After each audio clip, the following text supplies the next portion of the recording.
নমস্কার বন্ধুরা, ঠাকুরের কথা চ্যানেলে সকল বন্ধুদের স্বাগত জানাই। পরম গুরু শ্রী শ্রী রাম ঠাকুরকে প্রণাম জানিয়ে প্রতিদিনের মতো ঠাকুরের কথা নিয়ে আমি আপনাদের কাছে সকল বড়দেরকে প্রণাম জানাই। ঠাকুরের কৃপায় সকল বন্ধুরা ভালো থাকবেন, সুস্থ থাকবেন এই কামনা করি। আজকে ঠাকুরের কথায় আমি সবরই পত্রিকা থেকে রামভক্ত নকুল চন্দ্রদের কথা আপনাদের শোনাবো। তাহার বয়স এখন 89 বছর। তিনি সবরী পত্রিকায় দিয়েছেন তিনি ঠাকুরের কাছ থেকে কিভাবে দুবার শ্রীনাম গ্রহণ করেছিলেন, সেই ঘটনাই আপনাদের শোনাবো। তাহলে শুরু করছি ঠাকুরের কথায় রামভক্ত নকুল চন্দ্রদের কথা। আজ বহুদিন আগের ঘটনা। শ্রী শ্রী রাম ঠাকুর তখন পূর্ববঙ্গে চাঁদপুরে স্বর্গীয় ধীরেন্দ্রচন্দ্র সোম মহাশয় গৃহে কিছুদিনের জন্য অবস্থান করছিলেন। আমার পিতৃদেব স্বর্গীয় সতীশচন্দ্র দে ও মাতৃদেবী স্বর্গীয়া স্নেহলতা দে এক মন হয়ে স্থির করলেন যে পরের দিন সকালে সমস্ত সন্তান সন্ততিদের নিয়ে ঠাকুরের কাছে যাবেন শ্রীনাম নেওয়ার বহুদিনের আকাঙ্ক্ষায়।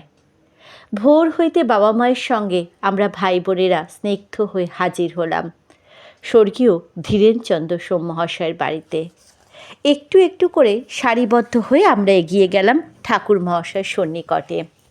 ঠাকুর মহাশয়ের অপরূপ রূপ দর্শন করে সকলেই অভিভূত হয়ে গেলাম। ঠাকুর মহাশয়ের দেহ থেকে যেন জ্যোতি নির্গত হচ্ছিল। ধীরে ধীরে ঠাকুর মহাশয় তার স্বভাব সিদ্ধ সুমধুর কণ্ঠে আমাদের সকলকে শ্রীনাম শ্রবণ করালেন। আমরা তার সঙ্গে সঙ্গে তিনবার শ্রীনাম উচ্চারণ করলাম। আমরা সকলেই যার বর্ণায় পরিতৃপ্ত হলাম। আমার কিশোর মন পরিতৃপ্ত হলো বটে, কিন্তু সম্পূর্ণরূপে তৃপ্তি লাভ করতে পারলাম না। আমার কেবলই মনে হতে লাগলো যে ঠাকুর মহাশয় তো সাক্ষাৎ নারায়ণ, তবে তার দেওয়া নাম সকলের সাথে সমান পাবো কেন? একটু বেশি করে পেতে হবে না? যেই চিন্তা সেই রূপ কার্য।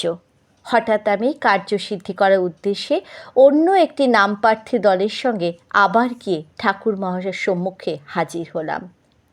ঠাকুর মহাশয় অন্তর্যামী, তিনি বাধা না দিয়ে অকপটে ওই নামপ্রার্থী দলের সাথে আমাকে আরেকবার শ্রীনাম শ্রবণ করালেন। এবারও আমি ঠাকুর মহাশয়ের সঙ্গে তিনবার শ্রীনাম উচ্চারণ করলাম। নাম প্রাপ্তির সঙ্গে সঙ্গে আমার চৈতন্যে অভ্যুদয় হলো। আমার বোধগম্য হলো এই নামটি আমাদের গৃহদেবতার নাম, যে গৃহদেবতা আমাদের গৃহে বংশানুক্রমে বছরে বছরে নবকলেরবে উৎসব সহকারে পূজিত হয়ে আসছেন। আমার মন আনন্দে ভরে উঠল। পরবর্তীকালে আমার দুবার শ্রীনাম শ্রবণের ঘটনা অনেক বিজ্ঞজনের সাথে আলোচনা করেছি যে এতে কি আমার কোনো দোষ হয়েছে, কিন্তু প্রত্যুত্তরে সকলেই আমাকে আশ্বাস দিয়ে বলেছিলেন যে ঠাকুর মহাশয় সাক্ষাৎ নারায়ণ, তার কোনো দিন ভুল হয় না। তিনি আমার প্রারব্ধের পাহাড় যে দুর্লক্ষ তাহা অনুমান করে আমাকে দুইবার রক্ষা কবচরূপে শ্রীনাম দিয়ে আমাকে রক্ষা করেছিলেন। আমাকে তারা বুঝিয়ে বললেন যে কলা গাছ নতজানু হলে তাকে যেমন দুই দিকে দুটি বাঁশ আড়াআড়িভাবে দিয়ে পতন থেকে রক্ষা করা হয়, সেইরূপ ঠাকুর মহাশয় আমার প্রারব্ধের পাহাড় অনুমান করে দুইবার শ্রীনাম শ্রবণ করিয়ে আমাকে রক্ষা করেছেন এবং এখনও করছেন। জয় রাম, জয় গোবিন্দ।